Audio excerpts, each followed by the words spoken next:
my You God. say your biggest fear is something happening to your kids before you, and that is the premise of The Fall of the House of Usher.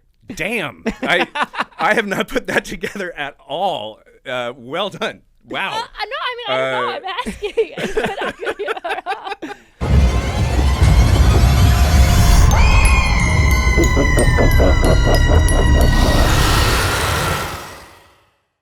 Welcome to Scream Dreams, the nightmares that shaped us, where we sit down with our favorite filmmakers and talk about their nightmares and what actually terrifies them. I'm James A. Janice. And I'm Catherine Corcoran.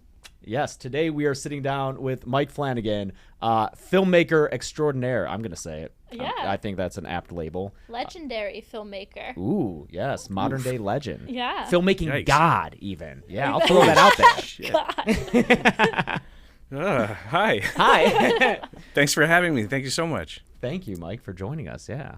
Yeah, we're so excited to have you. I think this episode is one of the ones I've been most excited for, just for my own fandom. I think has been a lot of fun. So we're so honored that you're here with us today. Oh my! Look, the honor is all mine. It's a joy. It's a joy to be here, and I can't wait to talk about scary stuff. Yeah. Yeah. You might be a little poed out, but I think that's the one we're going to start with today, Sure. if that's okay. Just because I think that's what's on everybody's mind. That's what we're all watching or have been watching. Right. So have you always been a big Poe fan? Yes, I Okay. have. So I vividly remember when I was a kid. I grew up in a bunch of places because Yeah. my dad was in the Coast Guard, so we moved around like all over the place. But we were living in Bowie, Maryland, and I went to the public library, and they had a section there where you could, they had an incredible books, of course, but they had a section where you could get records. And some of those were audiobooks, basically. And there was one that was a Poe collection that had an image on the cover of this thing in a shroud that was just kind of reaching out, the skeletal thing. And from across the room, it completely freaked me out. And I was scared to go by that section of the library. Oh my gosh. And finally, I kind of summoned enough courage to go check out what it was, and it was The Fall of the House of Usher and Other Tales by Poe. And I think, looking back, that image was Madeline Usher. Yeah. And so I brought that home, and I listened to Poe before I ever read Poe. Oh, that's so interesting. And then it completely consumed me. I was gone. It was a very formative thing. Have you always wanted to do some kind of adaptation of his work? Yes. Yeah. Yeah. Oh, yeah. And I started dreaming of how I'd do the Raven and the Cask of Amontillado. There was something so terrifying about the bricks coming in one at a time, and that no one could hear you screaming as you're slowly, kind of intentionally entombed. Yeah. I thought it was so viscerally scary. I wanted to play in that world my whole life, and finally got to. Like an actual dream or nightmare, or like as a goal dream? As a goal dream. Actual dreams and nightmares, not so much Poe related, but they started very differently. Like my first actual dreams and nightmares were Fraggle related. Fraggle Rock? Yeah. Okay. Oh. Yeah. Yeah. Those are kind of weird and disturbing. Yeah. There was one episode of Fraggle Rock called The Terrible Tunnel. And there was this tunnel in the Fraggle world that they weren't supposed to go into because any Fraggle who went into the terrible tunnel never came out. And then finally one of the Fraggles wanders into the terrible tunnel. And the way I remember it, it's just a horror extravaganza. And there are ghosts of dead Fraggles in rags that are floating in the tunnel and trapped in the rocks. And there's no way out. And the Fraggle finally makes it out of the terrible tunnel and is like, whew. And it seemed so out of place in this otherwise delightful show. Yeah. I had nightmares about that for years. It was one of those recurring nightmares that you can, those nightmares you have where you can feel it coming on. Yeah. And you're just like, oh no, this again? Like it was that for way too long. So you'd be Much in of it and you would know it was the same story, but you wouldn't know how to get out of it. No, I could never get out of it. How old were you? It started, I was probably in kindergarten, first grade. Oh, wow. And I remember there was a sound that I associated with it. There was music that was like this one chord that would play. Yeah. And if I heard that sound in one of my other dreams, it meant that it was kind of shifting over into a terrible tunnel dream, and I would get really freaked out and try to wake myself that's up, so but there was no way to do that. And Yeah. I never watched Fraggle Rock. Was that Really? was that an out of place? I don't know the tone of the show. It was really so- out of place. Okay. And part of me has always kind of wondered to what extent it actually is horrific on the show versus how I remember it. You've never gone back to revisit it? Oh, hell no. No way. You just want to let it live He's in like, your no, memory? this has Thank bothered you. me already. Yeah. I'm curious about this. I want to go seek it out and see how scary it is. A Fraggle crossing the event horizon into the tunnel. And It's not supposed to be scary. Like, No. yeah, it's a kid show. It's an adorable kids show, and that's why it's very Candle Cove for me. Like, cause I'm like, am I just remembering this wrong? Did I have some kind of crazy experience that isn't actually in the show? But I'm certain that it is. Like, and it didn't occur to me till many years later when I'd made my first real indie feature. Just this little movie from 2010 called Absentia, which is about a evil tunnel from which there's no escape. I finished the whole movie before my parents were like, "Oh yeah, that tunnel thing," and I was like, "What do you mean?" And they're like, "No, this is all. Yeah, you've been talking about this since you were a kid. It's the terrible so tunnel." Funny. Yeah. Oh my gosh. It's funny that you talked about the sound too, because at least for me in Fall of the House of Usher, that was the first thing I grasped onto was your intro in the first episode, because you went like brick in the wall and I was like, whoa, I wasn't expecting this like rock and roll undertone to, just because, you know, Haunting of Hill House and Haunting of Blythe Manor don't start that way. Yeah. And I was like, but I was already like sucked in because I knew it was going to be like so stylistic. Did you think, like, how often do you think about the sound when you're preparing for something like that? Oh, so much. And that was scripted. Oh wow. Yeah. That was all in the scripted. script. Okay. Yeah. Sound, I think, is the whole ball game. Yeah. Like Yeah, the we've whole heard ball of game that. with horror, especially. And the tone of that show was always very weird because, you know, Hill House always kind of felt like, I've said before, it felt like a string quartet. And Bly Manor was this delicate like piano piece, and Usher was always like rock and roll. Nice. And so from the first page of the script, I wanted that to be clear to Netflix that it was like, no, we're Going trying to get different. aggressive, and we're trying to have fun with this and just go a little harder than we usually do tonally. Yeah. But yeah, that song I thought would definitely kind of signal that we're not doing a proper and classic Poe adaptation. It's like, it's not gonna. You're not gonna hear Brick in the Wall and kind of be like, oh, they're doing the Vincent Price version. Yeah, for sure. But Poe is like a little rock and roll. Yeah, you know he what is. I mean? Sorry, Mike. My eye is tearing. If anyone can like see this watching the video, I'm skitzing out. I'm not emotional over Edgar Allan Poe, I swear. But this may It's be okay to something be, though. that happens throughout the episode. But no, he is a little rock and roll. He was kind of like the tortured artist before there was that. He was like, you know, an alcoholic who was always like kind of a recluse and like really into like, he was always criticizing other writers of the time, actually. Oh, he was throwing down left and right. Yeah. He was incredibly combative. Yeah. And that ended up, I think, really burning him in a lot of ways. But we used some of those names of his real life nemesis in the show, like Rufus Griswold. I That didn't whole even character notice was another writer and a critic that he Okay. was fighting with his whole life, and so that was really fun.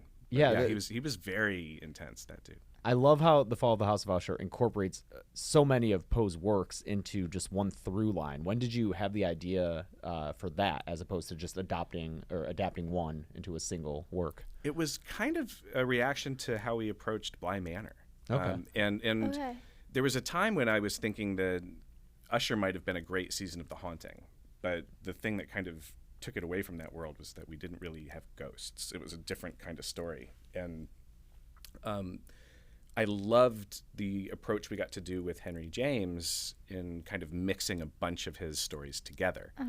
And with Poe in particular, they're so short, and a lot of them have been adapted so many times over the years. It was like, how do we do something different, and how do we try to make it all fit into kind of one season of television? Yeah. And that was the whole fun of it. It was just how to remix it all. Yeah, obviously you're working in lots of references to Poe's work and his real life, but you also just, you know, watching this, I'm struck by just all the literary and historical references. Like, we're talking about like Egyptian pharaohs and everything. And are these, when I see these characters making these references, I'm always like, I wish I could be that smart and encyclopedic in my brain. And are you that way, or do you have to like do a bunch of research? Oh no, I have to write do a for these ton of characters? research. Yeah, and it helps if you've got a full room of writers Sure. who are very smart and also really good at research. And we had a few. I really wanted people in the room who had that encyclopedic knowledge of Poe. Yeah. One of our writers is a teacher and has taught for years on the works of Poe and has written his own novels, continuing the Arthur Gordon Pym story and things like that. So it was like we had a lot of writers that needed to be there to make all of us look really smart, So, but that's the beauty of collaborating with smart people is everybody kind of puts everything they have into it. And How big of a builds it up. writer's room did the show have? We were pretty small for a show. It's about 6 writers, Okay. and a lot of whom I'd worked with before, and then a few new ones too. But Matt Johnson, who's got the experience teaching Poe, kind of was our resident Poe expert. And then the rest of us, I had a couple of writers who had been Rebecca Klingel, who I first encountered because she was writing for No Sleep under C.K. Walker. She wrote Baraska and a couple of those other really popular creepypastas. But Rebecca has been working in our rooms since Hill House, and so she was there. Danny Parker from Midnight Mass was there. And my sibling Jamie Flanagan was there too. We've been working together since we were children at this point. So yeah, it was a really wonderful collection of people that had either worked with me before or had worked with Poe before. And so it was a great little group. Well, now I have a very specific question. Yeah. Not Poe related, but you have, and I'm going to blank on which show it is that says this, but one of your characters says, fear is like radiation. It's like, and it's like fear is like radiation once it gets, I don't know, I'm going to bastardize the quote, but it's like fear is like radiation, like once it's in you, like you can't get rid of it or something like that. And it always stayed with me, especially thinking about this show, but like in general, working in this space, it's like once you're in it, there's no escape. Did you write that, or did that come from the group of writers? Because I don't love remember. that. Yeah. Oh man, I do not remember. Yeah. Which show is that in? I want to say it's Midnight Mass, but I'm not 100% sure. I want to say Midnight Mass too, but Yeah. it's a theme that's prevalent through yeah, all your through work. all of them. I'm Yeah. like, I can't believe, like, but it is. It's one of those shows that it's just like fear is like radiation. It's like it's so good, and it comes back to like nightmares too. Like right, like once you can't escape your recurring nightmare. Once you're in it, it just keeps coming back. Does it feel that way for you? Yeah. I was the most scared kid. I Yeah. was scared of everything, and you don't really get rid of fear. You learn how to live with it. You learn how to change it into something else. Yeah. And eventually you get to a place where the things that scare us, I think, always scare us on some level. Yeah. There comes a time, though, when that isn't threatening anymore, where you're able to kind of to embrace it in a way that it can become fun, too. I think that's one of the things that people that love horror connect with is that they realize at a certain point that if they pushed through that initial anxiety of fear, there's a thrill to it. There's something that builds you up. And I've always loved being afraid in retrospect because it started to occur to me that I was getting braver by being scared as often as I was. You were like because you were facing what? Yeah, it was. It's something I love to say in regards to horror movies when I talk to people who say I don't like horror movies or I've never liked horror movies because I can't watch them. Yeah. It's like, yeah, me too. I was exactly the same way, and I would watch them through my fingers. I would hide behind cushions. I would pretend to be sick at a sleepover if my friends were watching a horror movie, so I'd go home. And I would get to the point of like, okay, if I can will myself to keep my eyes on the screen when I feel a scare coming or when I'm in a particularly stressful scene, if I can just will myself to stick with it for 10 seconds, for 20 seconds, as long as it takes till the scare's over, the scare's never as bad as the anticipation. Exactly. And then sooner or later, that muscle gets stronger.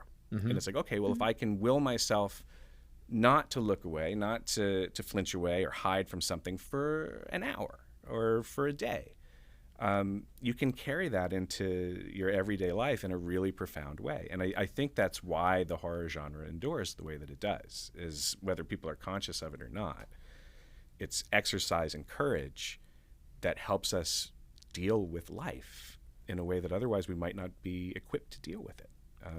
And that it took me a long time to realize that was happening to me. And I was jealous of my friends who enjoyed being scared. I didn't like it. Now I love it. And I look for things that will scare me because, like so many of us, as the more we live in that world, the less we feel it.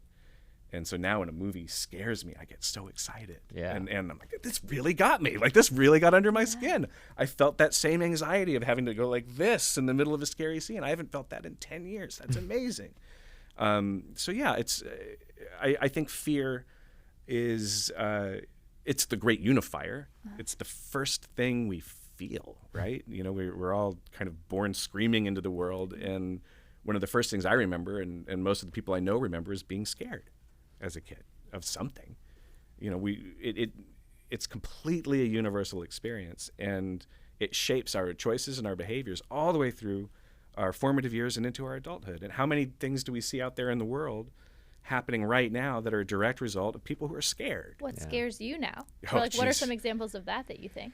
A lot of my fears now, what fear is changed for me greatly when I had kids. What I thought I was scared of before and after children are very different things. And I fear for them in a big way. I think for a lot of your life, you're worried about things happening to you. And then when you have kids, you worry about things happening to them. And that's scarier. I worry about the state of the world that they're inheriting. But I talk about this with Kate sometimes too, that for people who work in horror and work in fear and try to push boundaries for ourselves and for our viewers and for everything else, there are certain things when it comes to our kids that we can't allow ourselves to even think about. Like the idea of someone doing something horrible to one of my children, or one of them dying before I do. You know, my brain can't even entertain that as a hypothetical. It rejects it, just pushes it away. It is that viscerally frightening to me. And so yeah, fear changed for me when parenthood kind of took over. And that's not the fear I want to confront. That's not something I want to get braver about. Like, I don't want to try to make it. But do you feel like okay. you kind of did, like with Fall of the House of Usher? I mean, like, that's the premise. Is like your children dying before you. I mean, so unconsciously, do you think that's what you were kind of tackling and confronting? Wow. I mean, I don't know. I'm no expert. I'm just kind of piecing it together based on what you said. Just blew my mind. Yeah. Oh my God. You say your biggest fear is something happening to your kids before you, and that is the premise of the Fall of the House of Usher. Damn. I have not put that together at all. Well done. Wow. I don't know. I'm asking. I saw that realization happen on your face. Like, this isn't an act, I don't think. Yeah. That was a penny very slowly dropping through my skull there. Wow. Yeah, that has not. I've been living with that story for 4 years. That has not occurred to me How once. old are your children? 13, 7, and 5. So that's interesting. Yeah. Like, when it was like kind of probably like ruminating in your mind is like when they were young. Yeah, I guess my daughter would have been about a year old when I started working on that. Wow. Jeez, you really knocked me over with that. I'm wow. sorry. I didn't do it. It's just like, but I mean, I think I'm also like kind of a Poe like nerd. That's like, I went to Salem for the first time, which I think I looked up. That's where you're born, which makes so much sense. We had Spencer Chartis on before, and like he's from that area too, and like, you know, obviously I was like nerding out on all the Poe stuff that's like all over that town. But I mean, I think that's part of it, maybe unconsciously. Like, as filmmakers, we get to a point where like yes, we're consuming things that scare us, but then it's also like we're processing Yeah. things that terrify us. That's a very good point. And I think that is something that when you see really brave filmmakers, I think there's a sense of dissection that happens there where they cut themselves open and kind of put it all out there. And it's one of the only ways we can really look at ourselves is to take each piece out and kind of examine it, you know. But obviously, I guess we don't always know that that's what we're doing. It might just happen subconsciously. But I think the best work anyway, and not just in horror, I think when we use art to try to understand ourselves, either as individuals or as a culture, as a species, you know, that's when we kind of touch something profound. And I think that's when things start to resonate on a level that isn't superficial with a whole lot of people, you know, because I think audiences, we react to things different ways. We react to thrills, and we react to things that kind of hit those very primitive buttons in our minds, but we also react to things that are true. And I think every now and then a movie or a story, you know, a show, a book, a painting, a song, like has this jewel of truth in it. And things that have that tend to really resonate, and they resonate farther and wider than kind of the lizard brain stuff when we go to just see things explode. Yeah. Yeah. Literally everything you just said, I feel towards you and your work. Profound and brave and true, and especially like with Haunting of Hill House, and then most with Midnight Mass, because my biggest fear that I've talked about on this show before is death and just facing it, and your work confronts that so much more just boldly than any other horror I watch, because like you said, a lot of it tends to be thrills and scares, whereas your work has these characters talking about and discussing these things that like really cut to my core. Like there have been so many things of yours that I've watched where I've just had to like afterward decompress and just really honestly just try to forget it, because it's something that is scary for me to confront, and it's like on a daily basis just kind of stuffing it down. And so I'm wondering if that is a big fear of yours or was in the past. Oh yeah. And if you found by confronting it in these works, if it's helped you at all. Yeah, and thank you. Yeah. Midnight Mass is probably the most personal thing I'll ever make. And I worked on it for 10 years before we got to make it. And kind of two of my biggest fears are front and center in it, because, you know, I'm 5 years sober now, but when I started working on that, I was in the throes of a drinking problem that I hadn't acknowledged at all. And so the show opens with what was my biggest fear at the time, because I've been afraid of dying like you since I was very young, and trying to understand what it means, what it could mean, whether I was raised Catholic, so it was like whether you're fearing hell, infinity, or gosh, the infinite, or nothing. Yeah. You know, like what all. There's no shortage of things to be terrified of when you think of death. But I was very afraid that not that I would die, but that if I kept drinking the way I was drinking, I would kill someone else and I would survive. And so the opening of Midnight Mass with Riley's, you know, drunk driving accident represents one of the biggest fears that I had in my life at the time. And there were nights, I remember a New Year's party I went to where I didn't remember driving home. Oh, wow. And woke up the next day and was like, I'm home. Oh my God. You know, and the fear of like, I remember there were days it was like I would check the news and just see like, did anything happen? Oh my God. You know, because I had no memory of driving home, which is a horrible thing to do, you know, not only to the world, but to your psyche, because you're going to chew on that potential guilt forever. Yeah. So that anxiety and that fears, it's scene one of the show. Yeah. And that was the jumping off point. And then the rest of the show is very much kind of in what used to be a very, very intense internal argument and conversation inside me between addiction and sobriety and faith and reason and religion and a growing atheism that in my life, and then ultimately what am I scared of when it comes to death? What do I think happens? And there's a lot, there's a lot in the show about, okay, what do you think happens when we die? Let's talk about it. I don't think I'll ever forget that conversation between them on that couch. Yeah. Like, that's just always going to be with me. That's so interesting because that's what it's so funny that you're touching on this because obviously you don't know, but we've talked about our fears on the show, and James's death and mine is addiction. Like, that terrifies me. The idea, both not only of losing control of yourself, but the idea that somebody looks like the person you love, sounds like the person you love, and is no longer that person. That's such a terrifying thing to me.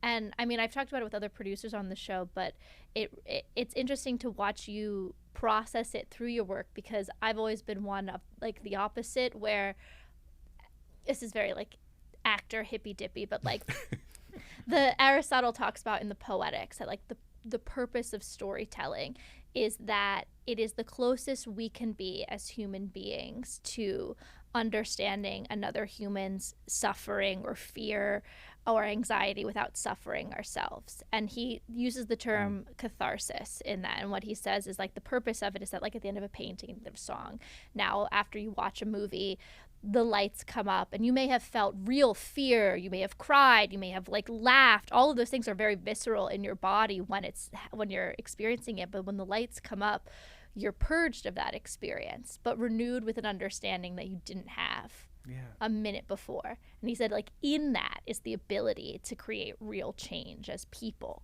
because it's like a safe way to process it. But do you feel safe then processing it when you're making it, because you're processing your real fears? That's a beautiful point. Yeah. First, beautiful. Oh, thank you. It wasn't mine. It's Aristotle. I can't take that.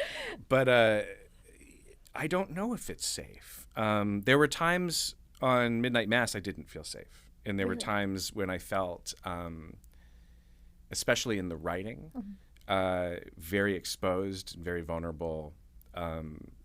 And not kind of knowing where this thing was going to take me. I felt way better by the time we were making it, because by then I couldn't have made the show if I hadn't gotten sober. Or if I had, I only would have made half the show. I wouldn't have, I didn't know what I was talking about yet. And so I felt better on that side of sobriety when we were shooting the show, because already a lot of the turmoil of it was in the past. Right. Yeah. And so a lot of the arguments internally I felt had been resolved, at least for me, while I was shooting. So I got to enjoy the performances, which remain some of the best I've ever been able to witness on a set, and just kind of focus on the work of putting it together. But yeah, the safety that you were just talking about that happens when the lights come up, that the change has occurred, and you've done it in a place that's not personally exposing or personally vulnerable, that doesn't have the consequences that other people might have to come to the same realization or to come to the same lessons. That's a beautiful thing about art and about how humans communicate with each other. You don't really have that, I think, on a set. You don't have that while you're working. There's never that moment when the lights come on. Oh man, this feels a little dark and mysterious this time. But also hopeful. It does. It does feel a little hopeful. It's like a warm energy today, and it's not just because we don't have air conditioning. You feel that, Mike? I do. You feel it coming? I do. Yeah. Yeah. Well, get ready. I think it's time for a sidebar. I think it is. Hi guys! Hi! Good to see It's so you. good to see you. Oh my God! I'm so enjoying listening to this conversation. It's a good one. It is, and I want to say, you're one of those people, creatives, who is very present and vulnerable, and all of your writing and your shows and your directing, everything, you're just really able to be illuminative, if that's a word, of what's really going on with people. And you do that in your real life too. Like the conversation we're having. It's like you are in a therapy session or something. Yeah. It's very humanist. It's so It is. it's Yeah. so human and so honest, and I really appreciate that in your work and wow. and in you as a person, just being able to be present and talk about hard things. Oh wow, thank you. Not everybody does that. I guess I've always needed to do that. Yeah, I've always needed to. So yeah. You're not guarded at all. I mean, we've all talked to creatives and directors and people that are very successful, and you just feel like there's a wall there, but I don't feel that with you at all. And in fact, the first time I met you was at a convention, and I was with Jeffrey, and then Sean Clark had bought the Reanimator head or something, because he's a convention manager. Was it like He's Dr. ours. Hill's head, or Yes, yeah, he- okay. It's the And he actual. buys- It's the actual one. Oh. Yeah. It is. I Yeah. think we had a couple of them, so I don't know which one he has or who has the other ones. But he also bought the Resonator from Beyond, and he has that in his living room. And he bought the head, and it was like the first time that we were going to meet, because I think we have the same convention manager now. Yeah, right, yeah. Dominic. Yeah. Mhm. And so you were there, and I was like, oh, we're going to meet Mike Flanagan. I wonder what he's like, if he's going to be nice. And you were like everybody else, and just so welcoming and so warm. And you were like, I want to hold that head. I want to be in that picture with you guys. I got to be in the picture. I got to be in the Yeah. picture. Yeah, with Barbara Crampton and Jeffrey Combs and the head. And then there's me, and I'm just like.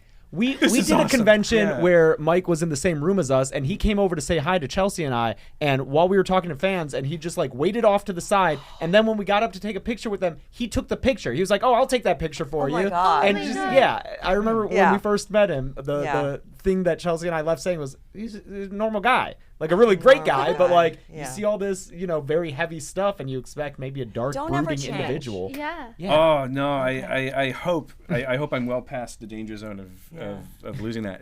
I think it's I grew up in a middle class military family, and all I wanted to do was make movies. And every day, I feel really lucky to be in the room, and at a convention especially, and it's just like you see all these people whose work you idolize, and they're just there, and it's like it's delightful. It's so exciting. But yeah, I think it's We have a nice community. I mean, Yeah. it's just, It's- especially in horror. Yeah. Oh my God. Like yeah.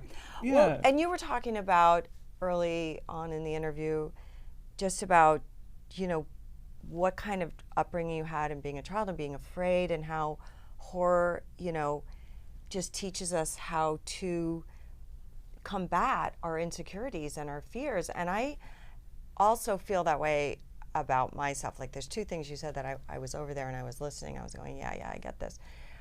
I grew up not feeling very confident.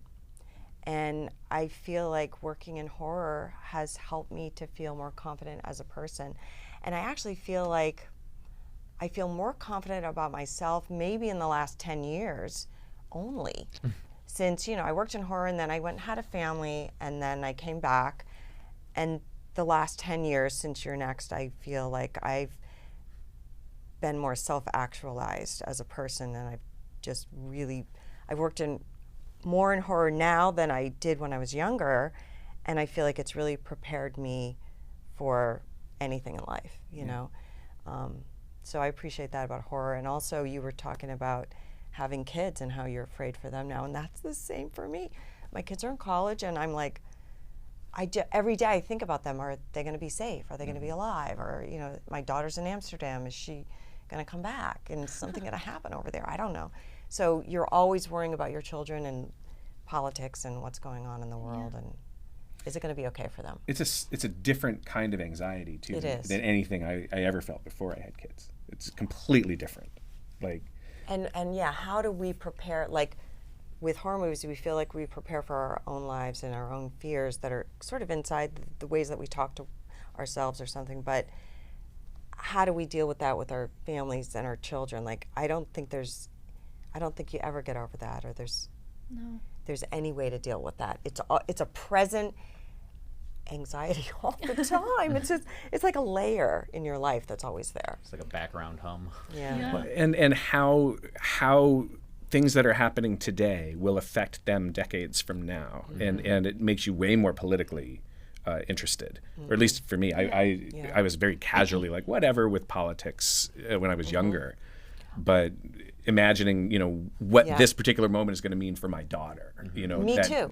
That's and my nice. daughter is 20 and she's very socially conscious, and she's always talking to me about things that are going on in the world, and the whole thing with losing the right to an abortion and all that. She's just she's very vocal and very active in her feedback on what's going on in the culture. And I hope that our world stays saner than not, so our kids will be okay. And I keep finding myself saying to them a mix of I'm sorry that we this is the state of the things that you're arriving to, and that my oldest, who's 13 now, will say, well, what do we do about climate change? What do we do about this? And I'm like, I don't know. I really hope that you're smarter than I am, and that you and your generation are better than we're kind of counting on it, and that makes me feel guilty, that it's just like, I'm sorry to hand this world off to you and try to explain it. And when he says, why are things like this? Like, I got nothing. I don't have any answers. It just is what it is. And I hope you can. They have to be the ones, and I think it's always been that way. We've always felt like the younger generation has to save us all.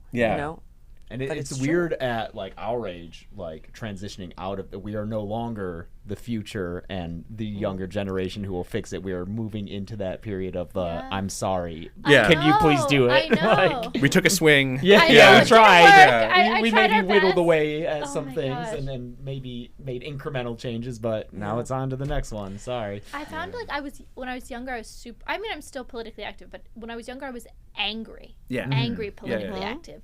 Now it's less anger, and I feel like I don't know if that's helpful or hurtful, to whoever comes next. Well, I think the anger is where the change can come in. So that's where the younger people are the most vocal about, having to change things that aren't good for us all. Yeah.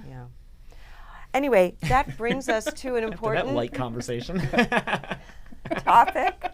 I'm here to play a game or do something with our guest, something fun. So I am the side barb, and we just do different things with our guests just for fun. And most of the time, Catherine is the one that figures it out with Bob Portal, our producer. They figure out what games we're going to play. We write the Mad Libs. And today with you is a Mad Lib. And Right. I have not looked at the Mad Lib.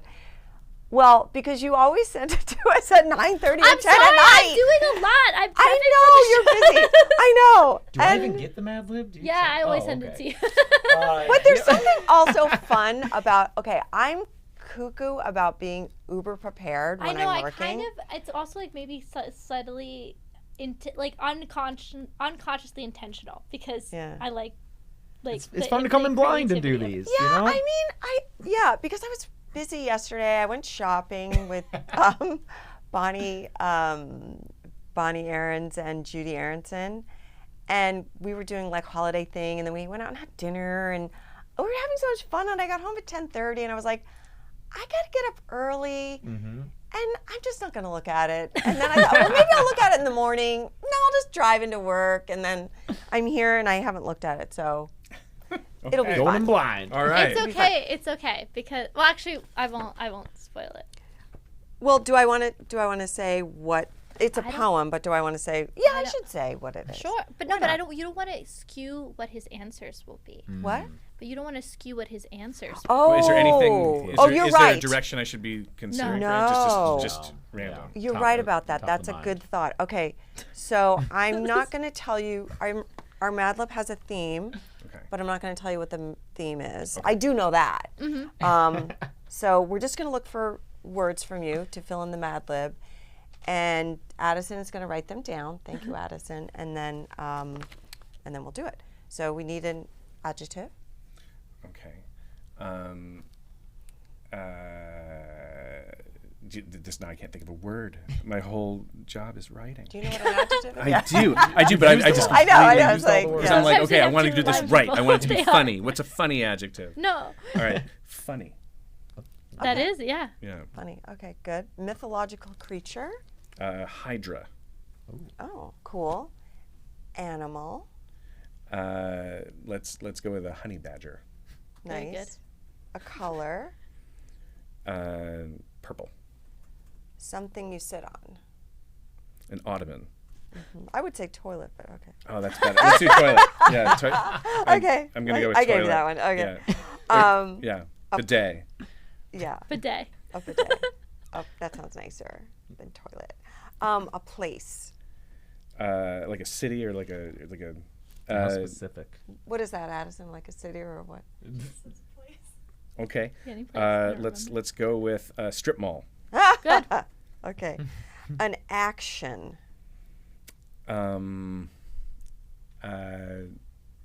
You know, like sweeping, I guess. or, Okay. you know, Yeah. Like Sneezing. killing or sneezing. Okay.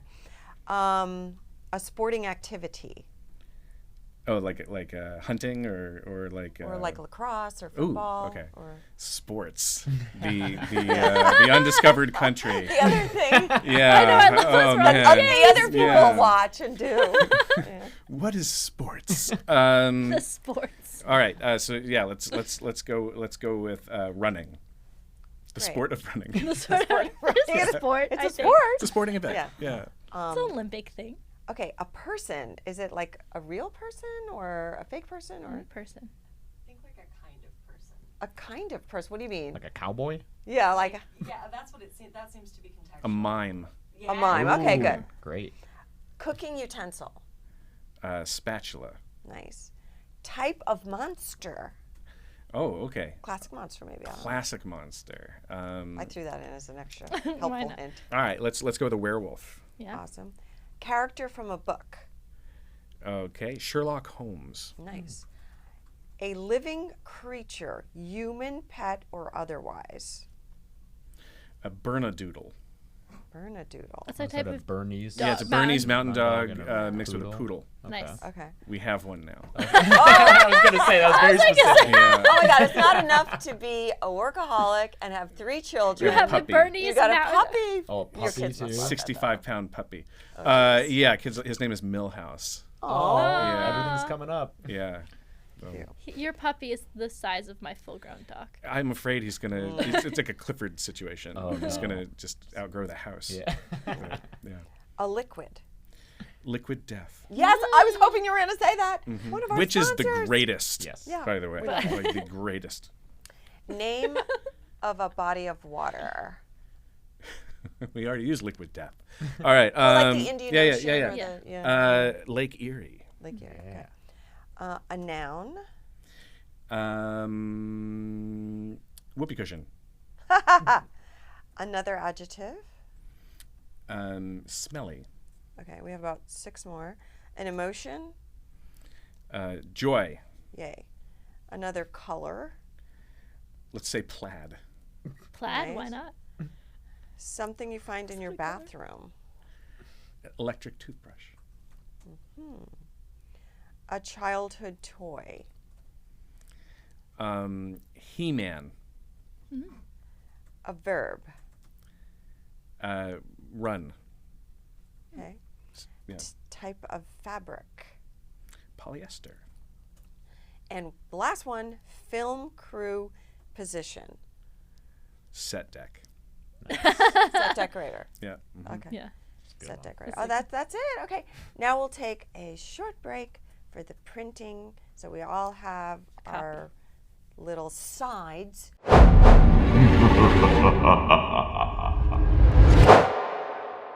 You know what's a nightmare? Dehydration.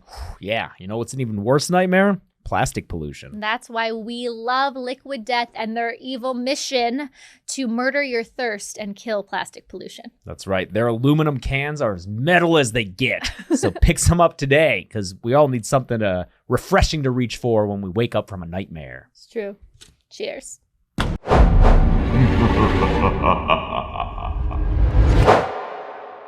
And we're back for the sidebar with Mike Flanagan. And now you can see what it was about.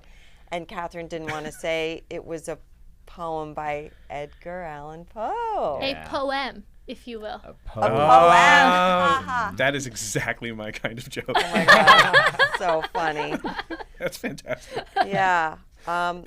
So you've given us all parts to play. Thank you so much. And I get to start. Yes. Okay. This is Dreamland, originally by Edgar Allan Poe and reimagined by Catherine Corcoran of Scream Dreams. Well, and also Mike With Flanagan. suggestions by Mike Flanagan. And yeah. suggestions. Creative input by Yes, Mike Flanagan. That's right. Okay. By a route, funny and lonely, haunted by ill hydra only, where a honey badger named Night on a purple bidet reigns upright.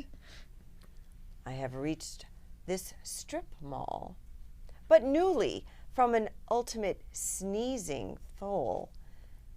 Am I saying that right? Thule. Thule. Yeah. From a wild, weird running game that mime sublime. Oh, Out of space, out of time. nice. I'm really worked there. Yeah, that was great. Really did. Bottomless spatula and boundless floods, and werewolf and Sherlock Holmes and Titan Woods, with forms that no Bernedoodle can discover, for the liquid death that drip all over. Mountains toppling evermore into seas without a shore, Lake Erie that restlessly aspire, surging unto skies of fire. Whoopee cushion that endlessly outspread their lone waters lone and dead, their still waters smelly and chilly, with the snows of the lolling lily. By the Lake Erie that thus outspread, their lone waters lone and dead, their joyful waters, joyful and chilly, with the snows of the lolling lily. By the mountains near the river, murmuring lowly, murmuring ever, by the plaid woods, by the swamp, where the toad and the newt encamp, by the dismal tarns and pools, where dwell the ghouls, by each electric toothbrush most unholy, in each nook most melancholy, there the traveler meets, aghast, a sheeted he-man of the past, shrouded forms that start and sigh as they run the wanderer by, polyester-robed forms of friends long given, in agony to the earth and heaven. For the heart whose woes are legion, 'tis a peaceful, soothing region. For the set deck that walks in shadow, 'tis an Eldorado. But the set deck, traveling through it, may not, dare not, openly view it. Never its mysteries are exposed to the weak Bernedoodle eye unclosed. So wills its hydra, who hath forbid the uplifting of the fringed lid. And thus the joyful soul that here passes beholds it but through darkened glasses. You have a beautiful voice. Oh, thank you. By a route obscure and lonely, haunted by ill set deck only, where a honey badger named Night on a purple bidet reigns upright. I have wandered home, but newly from this ultimate sneezing thule. The end! That's so cool. I like that with purple bidet reigns upright is actually a double entendre. Reigns upright like a bidet. Oh. You know, It worked really that's well. good. Yeah. Mime worked Yeah. well too. mime was Mime, sublime. I Sublime. feel like Poe would have included mime. Yeah. I feel If he he'd also. gone back and Might have revised it. Yeah. I think if he would have really enjoyed the honey badger. Yeah. I could see, you know, honey badger Mask named of Night. the Red Death Yeah. reimagined with sidekick honey badger named Night. Yeah. You don't give a shit. You know, I was gonna make that joke. I wasn't Yeah. sure Oh my if you would, God. be familiar. Honey badger on a purple bidet gives no shit. Yeah, literally. Literally, he's cleared. He's been cleared.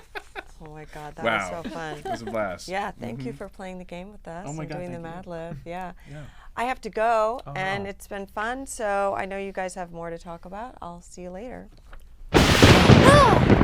Still startled. Yeah. Right. Greatest. I feel like everyone says that, and they're never lying. It's I true. know. Can I ask something personal? And if it's too personal, feel free to Sure. say so. But you've mentioned, and you seem to be pretty open about how you're sober now. You Oh, yeah. weren't 5 years ago. Yeah. 5 years ago, you said what you were making, Haunting of Hill House, Doctor Sleep. It was around that era. Yeah. And then you were just talking about gaps, and you notoriously don't have any gaps. I remember when we met at Doctor Sleep. I remember talking to you, and I think you had said something about, I'm going to slow down now after all this time. And then the years passed, and I'm like, Mike, what the hell happened? You were supposed to slow down, and you've just had nonstop project after project. I'm just wondering, I don't want to say how you found the strength to do that, but just personally for me, I know that during my busiest times of work, that's when I'm most likely to like pour a glass of wine or, Not be healthy. Yeah, exactly. Turn to 100%. these bad habits just to like take the edge off or do something like that. And yet, so for someone with the work that you have to do that, I would have expected like a long gap where you like, worked on yourself. So how did you manage to do that Yeah. even while staying so productive? I admire it so much. I think I traded one addiction for another. Okay. I Okay. think I've worked more since I got sober than I did prior, Okay. and the projects began overlapping. So my wife will tell you that I don't know how to function when I'm not working, and I think a lot of the time earlier in my career, I was leaning on alcohol, cigarettes for sure. I loved smoking. God, I loved it. And I leaned on that to kind of cope with what I thought was the stress of work. But after I got sober, I began to lean on work to cope. And so I think in a lot of ways, some of it's fear-based. Some of it's that I come from DIY indies where there was the sense that every movie could be your last, And when I finally got to make a movie, it was like, can I make another one? I can do better. Will they let me make another one? And so the first 5 years of my career were about keeping going so that I'd be able to keep making movies. Yeah. And if one of these didn't work, if one of them really fell on its face, I wouldn't just find my career over. It wouldn't just kind of go away as soon as it had shown up. Yeah. And then after a while, the career had kind of built up its own momentum. And it's like, okay, well, now I have to sustain this because it's expected. But also, I've gotten so used to having the next one ready to go before the last one can fail, that becomes a survival technique. And it's only in the last few years that I've been able to look around and be like, you're okay. Like, you can take a break. And I keep saying, and I've said what I said to you to a number of people, where I'm like, I'm gonna slow down. Now. Yeah. And I remember saying that after Doctor Sleep, and then went and did 5 TV shows. Yeah, exactly. And like, yeah, and I'm like, well, now I'm taking a break from TV. To do more because I was doing a movie, Yeah. and I'm right back to TV. So it's like I'm lucky that I'm able to work is the big thing. Yeah. I don't want that to go away,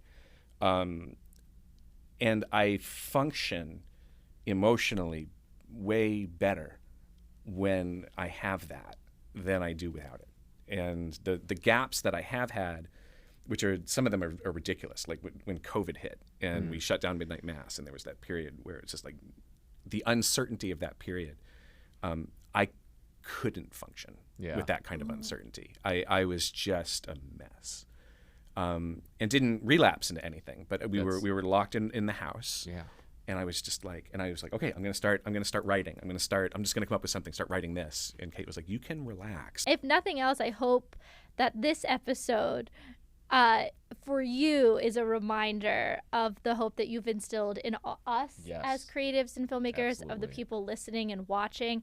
And I can assure you, just in the time that we've spoken, for your children, and I hope that everybody else leaves with that sense of optimism after listening to this episode. What can you tell us that you have that's next that people can look out for, and where else can they find you? Sure. So the next thing is an indie movie that I just wrapped on. I'm editing right across the street from you right now. Wow. Called The Life of Chuck. It's based on a Stephen King short story. Yeah. It's unusual for me and for him because it is not a horror story at all. And it is all about hope and empathy and joy set against a feeling that the world is ending. Oh, wow. And so it's heavy and it's dark and it's light and it's lovely and this was the movie. I read the short story and I called my producing partner Trevor Macy and I said we have to do this. It's probably the best movie I'll ever get to make. I can't believe we got to make it, and we only got to make it because we made it ourselves. No studio would let this thing exist. Yeah. I think the way we wanted to do it, and it was really it was a real joy to do it. It's it'll kind of stand out amongst everything else in that it isn't horror, and I feel like I'm going to spend the next year reminding people it isn't horror because it's going to be Flanagan, Stephen King, like, all right, here come the scares. Like, nope. This one's about dancing. But it's probably my favorite movie I've ever gotten to make. And so exciting. I was crying on set. It was really, really beautiful thing. And now I'm off of that as soon as that's done, and I'm right back because I'll never leave horror. It's my favorite thing. Of course. I'm right back kind of into that world Amazing. and kicking off. We moved the company over to Amazon just in time to go on strike, and so now that the strikes are over, we're kind of kicking off our next chapter of television for Amazon, and it's going to be a lot of the kind of things that people enjoyed that we were doing at Netflix, only different. So I'm so looking forward exciting. to that. Before we wrap up, I know that we're run long, but I would be remiss if I didn't mention, based on the premise of this show, that I normally don't remember my dreams, but 2 days ago we finished the final episode of The Fall of the House of Usher, and that night I had a nightmare that was directly inspired by the show. It was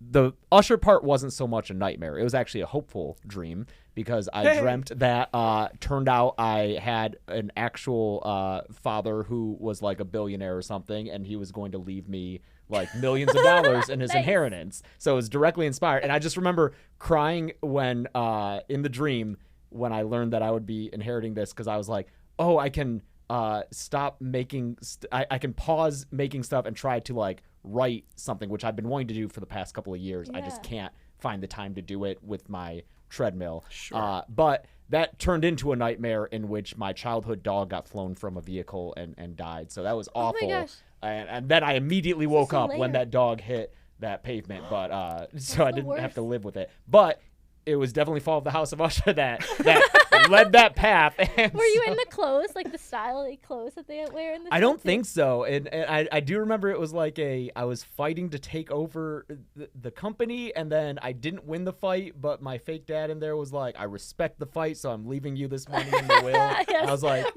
Very thanks, Fall fake of the House of dad. Usher. It was weird. Yeah.